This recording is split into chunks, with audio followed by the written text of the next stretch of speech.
Merci beaucoup, Jean-Pierre. Jean-Pierre le magnifique.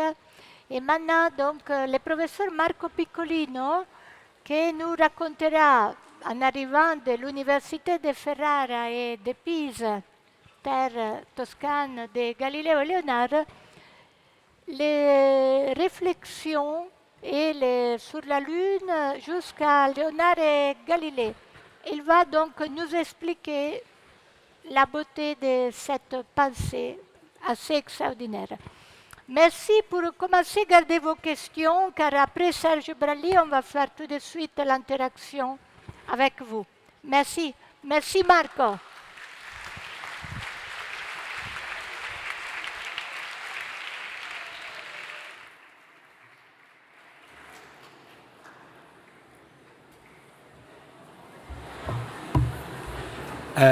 Merci à tous, merci à Paola.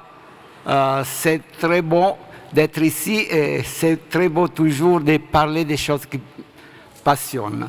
Moi, je me suis passionné surtout de Galilée, je parlais aussi de Leonardo, mais c'est Galilée que j'ai étudié le plus. Et donc, comme j'ai très peu de temps, je ne peux pas faire l'histoire du regard humain sur la Lune. Je peut-être commencerai en effet de Galiléo. Alors, la prochaine, s'il vous plaît. Alors, vous avez peut-être observé, tout le monde a observé les croissants de Lune, non?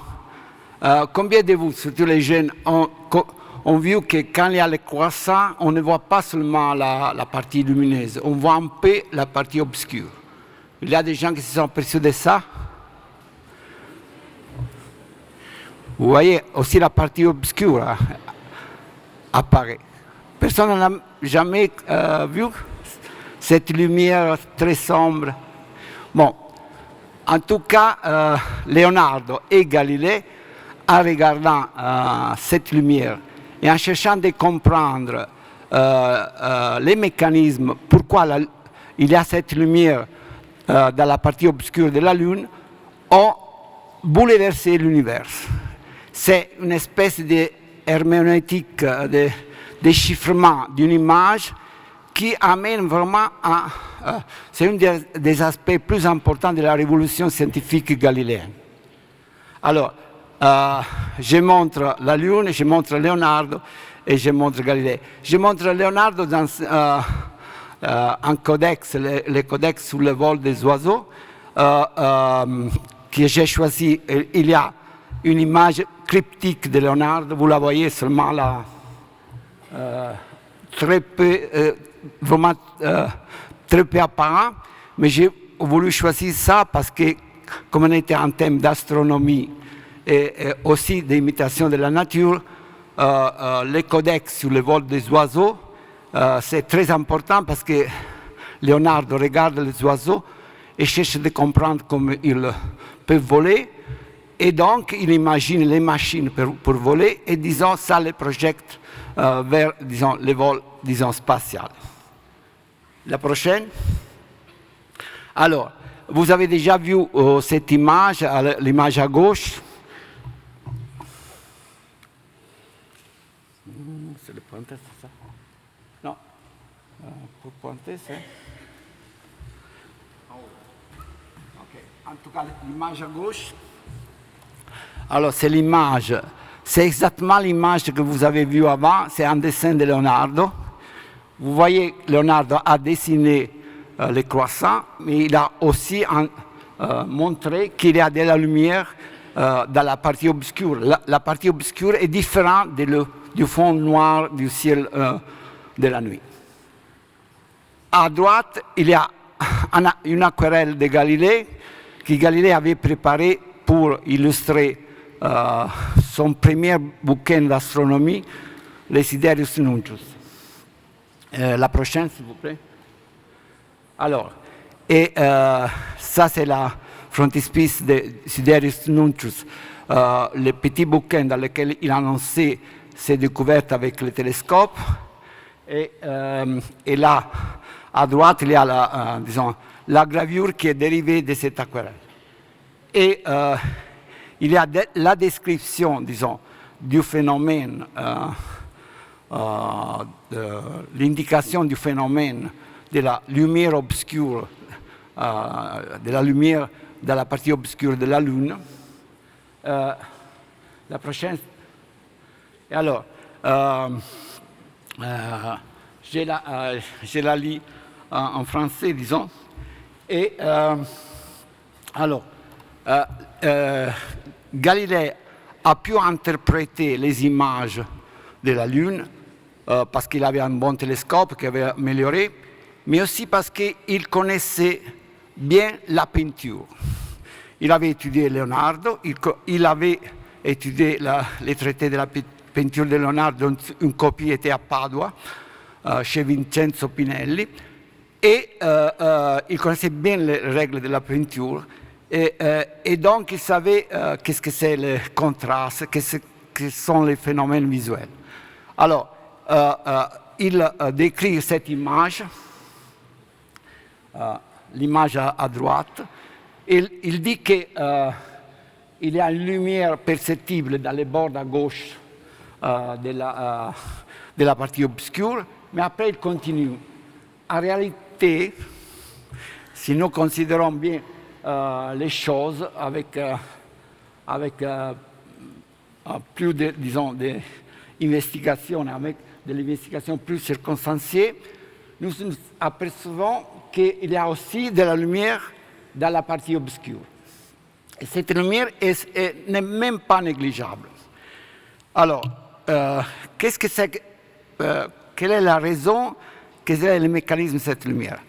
Alors, dans l'astronomie traditionnelle d'Aristote et Ptolémée, on pensait que la lumière et tous les corps célestes soit ont de la lumière propre comme le Soleil, soit ils réfléchissent la lumière du Soleil par un mécanisme de réflexion spéculaire, la réflexion d'un miroir. Okay?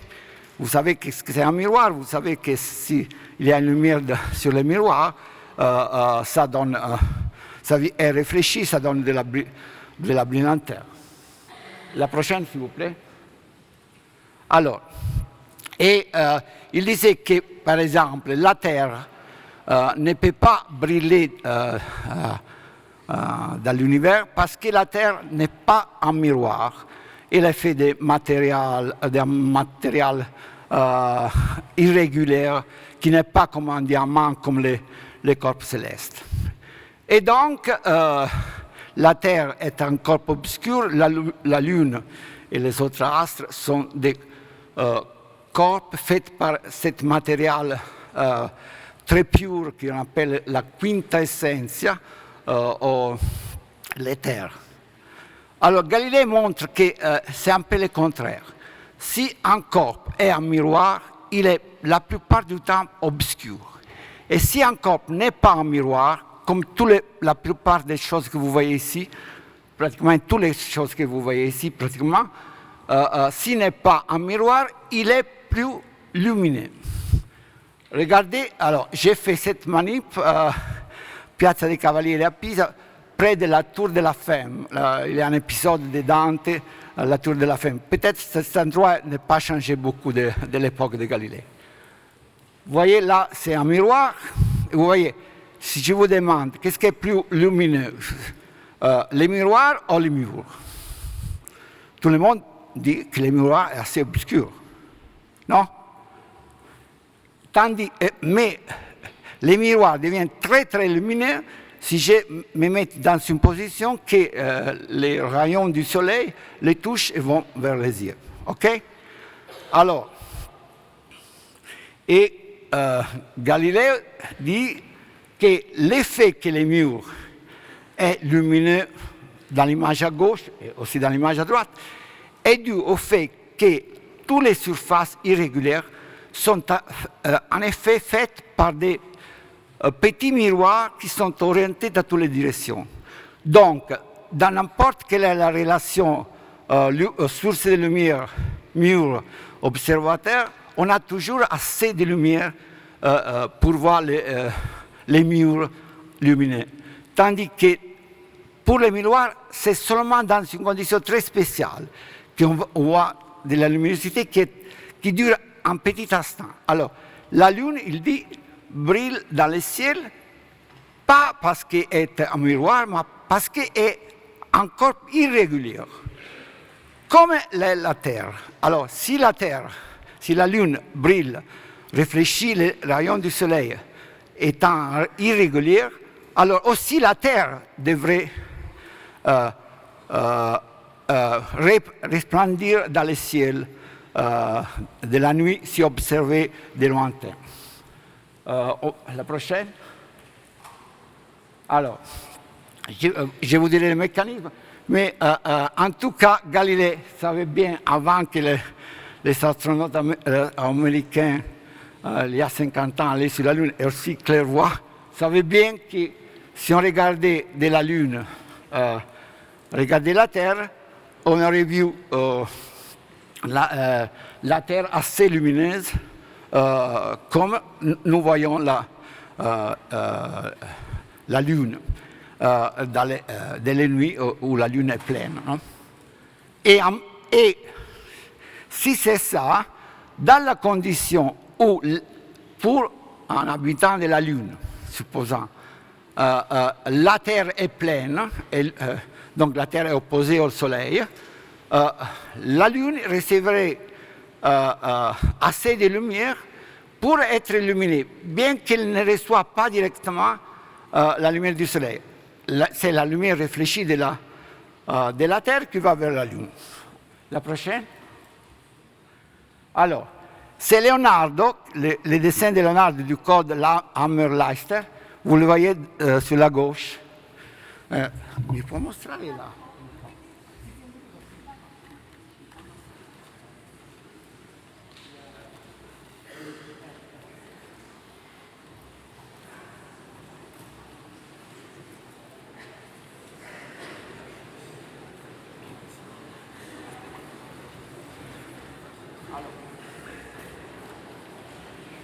Vous voyez ici, donc ça c'est le Soleil, ça c'est la Terre et ça c'est la Lune. Alors, le Soleil envoie sa lumière sur la Terre la réfléchit. Et dans la condition dans laquelle la Lune, ok, può rimandare a quell'altra? Ecco. Dans la condition dans laquelle la Lune est pratiquement dans la phase décroissante, la Terre est pleine pour le lunaire. Et c'est, disons, Leonardo qui c'était un des premiers, pratiquement la personne qui plus avait devancé Galilée dans l'explication de ces phénomènes. La prochaine. Alors, en effet, la seule chose qui manquait à Leonardo, c'était de comprendre que la mer, étant comme un miroir, en réfléchissant la lumière comme un miroir, apparaît si observé de la Lune et d'un astronaute, apparaît obscur. La prochaine. Avec cette même, disons, processus mental, l'élève de Galilée, Benedetto Castelli, son élève plus aimé, avait observé dans certaines conditions de l'année que la lumière dans la partie obscure de la Lune était plus intense. Il avait supposé qu'il y avait une Terre dans les mers du Sud. Il avait imaginé l'existence de l'Océanie et qui a été confirmée par la suite. Donc, en regardant cette lumière sur la partie obscure de la Lune, on a compris que les lois de la physique de la lumière sont les mêmes pour la Lune et pour la Terre, que la Lune est irrégulière comme la Terre, qu'il n'y a pas, comme dit Brecht, il n'y a pas une séparation entre le ciel et la Terre. Merci.